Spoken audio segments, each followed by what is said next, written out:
जय शनिदेव की। एक समय स्वर्गलोक में सबसे बड़ा कौन है, इस प्रश्न पर 9 ग्रहों में वाद विवाद हो गया। विवाद इतना बढ़ गया कि परस्पर भयंकर युद्ध की स्थिति बन गई। निर्णय के लिए सभी देवता देवराज इंद्र के पास पहुंचे और बोले कि हे देवराज, आपको निर्णय करना होगा कि हम सब में सबसे बड़ा कौन है। देवताओं का प्रश्न सुनकर देवराज इंद्र बड़ी उलझन में पड़ गए। इंद्र बोले, मैं इस प्रश्न का उत्तर देने में असमर्थ हूँ। हम सभी पृथ्वी लोक के उज्जैनी नगरी में राजा विक्रमादित्य के पास चलते हैं। देवराज इंद्र सहित सभी ग्रह देवता उज्जैनी नगरी पहुँचे। महल में पहुंचकर जब देवताओं ने उनसे अपना प्रश्न पूछा तो विक्रमादित्य भी कुछ देर के लिए परेशान हो उठे, क्योंकि सभी देवता अपनी अपनी शक्तियों के कारण महान थे।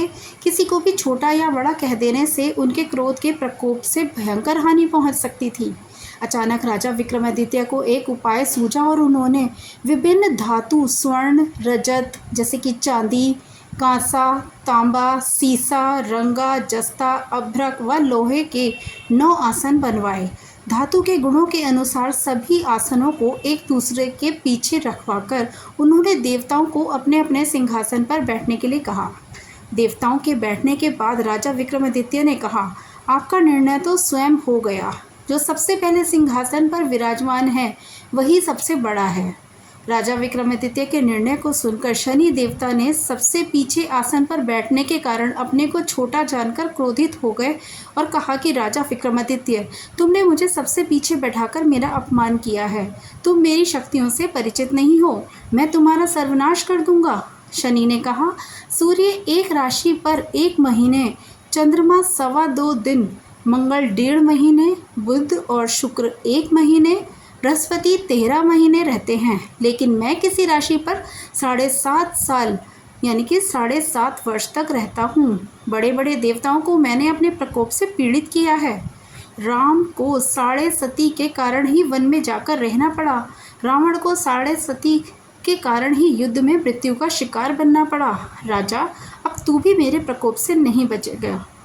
इसके बाद अन्य देवताओं के ग्रह देवता तो प्रसन्नता के साथ चले गए, परंतु शनिदेव बड़े क्रोध के साथ वहां से विदा हुए। राजा विक्रमादित्य पहले की तरह ही न्याय करते रहे। उनके राज्य में सभी स्त्री पुरुष बहुत आनंद से जीवन यापन कर रहे थे। कुछ दिन ऐसे ही बीत गए। उधर शनि देवता अपने अपमान को भूले नहीं। विक्रमादित्य से बदला लेने के लिए एक दिन शनिदेव ने घोड़े के व्यापारी का रूप धारण किया और घोड़ों के साथ उज्जैनी नगरी पहुंचे। राजा विक्रमादित्य ने राज्य में किसी घोड़े के व्यापारी के आने का समाचार सुना तो वह अपने अश्वपाल को कुछ घोड़े खरीदने के लिए भेज दिया। घोड़े बहुत कीमती थे। अश्वपाल ने जब वापस लौटकर इस संबंध में बताया तो राजा विक्रमादित्य ने स्वयं आकर एक सुंदर और शक्तिशाली घोड़े को पसंद किया। घोड़े की चाल देखने के लिए राजा उस घोड़े पर सवार हुए तो घोड़ा बिजली की गति से दौड़ पड़ा। घोड़ा तेजी से दौड़ता हुआ राजा को दूर तक जंगल में ले गया। फिर राजा को वहां गिराकर जंगल में कहीं गायब हो गया। राजा अपने नगर को लौटने के लिए जंगल में भटकने लगा, लेकिन उन्होंने कोई रास्ता नहीं मिला तो भूख प्यास लग गई। घूमने फिरने पर उन्होंने एक चरवाहा मिला। राजा ने उससे पानी मांगा। पानी पीकर राजा ने उस चरवाहे को अपनी अंगूठी दे दी। फिर उससे रास्ता पूछकर वह जंगल के निकलकर वापस नगर में पहुंच गया। राजा ने एक सेठ की दुकान पर बैठकर कुछ देर आराम किया और उस सेठ ने राजा को बातचीत की तो राजा ने उसे बताया कि मैं उज्जैनी नगरी से आया हूँ। राजा के कुछ देर दुकान पर बैठने से सेठ जी की बहुत बिक्री हुई। सेठ ने राजा को बहुत भाग्यवान समझा और खुश होकर उसे अपने घर भोजन के लिए ले गया। सेठ के घर में सोने का एक हार खूंटी पर टंगा हुआ था। राजा को उस कमरे में छोड़कर सेठ कुछ देर के लिए बाहर गया। तभी आश्चर्यजनक घटना घटी। राजा के देखते देखते ही सोने के उस हार को खूंटी निगल गई। सेठ ने कमरे में लौटकर हार को गायब देखा तो चोरी का संदेह राजा पर ही लगा दिया, क्योंकि उस कमरे में राजा ही अकेला बैठा था। सेठ ने अपने नौकरों से कहा कि इस परदेसी को रस्सियों से बांधकर नगर में राजा के पास ले चलो।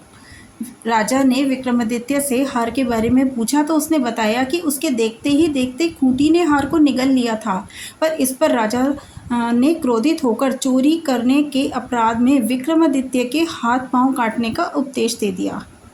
राजा विक्रमादित्य के हाथ पांव काटकर उसे नगर की एक सड़क पर छोड़ दिया गया। कुछ ही दिन बाद एक तेली उसे उठाकर अपने घर ले गया और उसे अपने कोलू पर बैठा दिया। राजा आवाज़ देकर बैलों को हाँकता रहता। इस तरह तेली का बैल चलता रहता और राजा को भोजन मिलता रहा। शनि के प्रकोप की 7.5 पूरी होने पर वर्षा ऋतु प्रारंभ हुई। राजा विक्रमादित्य एक रात मेघ मल्हार गा रहा था कि तभी नगर के राजा की लड़की राजकुमारी मोहिनी रथ पर सवार उस तेली के घर के पास से गुजरी। उसने मेघ मल्हार को सुना तो उसे बहुत अच्छा लगा और दासी को भेजकर गाना गाने वाले को बुला लाने को उसने कहा। दासी ने लौटकर राजकुमारी को अपंग राजा के बारे में सब कुछ बता दिया। राजकुमारी ने उसके मेघ मल्हार से बहुत मोहित हुई, अतः उसने सब कुछ जानकर भी अपंग राजा से विवाह करने का निश्चय कर लिया। राजकुमारी ने अपने माता पिता से जब यह बात कही तो वह हैरान रह गए। रानी ने मोहिनी को समझाया, बेटी तेरे भाग्य में तो किसी राजा की रानी होना लिखा है, फिर तू उस अपंग से विवाह करके अपने पाँव पर कुल्हाड़ी क्यों मार रही है। राजकुमारी ने अपनी जिद नहीं छोड़ी। अपनी जिद पूरी करने के लिए उसने भोजन करना तक छोड़ दिया और प्राण त्याग देने का निश्चय कर लिया। आखिर राजा रानी को विवश होकर अपंग विक्रमादित्य से ही राजकुमारी का विवाह करना पड़ा। विवाह के बाद राजा विक्रमादित्य और राजकुमारी तेली के घर में रहने लगे। उसी रात स्वप्न में शनिदेव ने राजा से कहा, राजा तुमने मेरा प्रकोप देख लिया, मैंने तुम्हें अपने अपमान का दंड दिया है।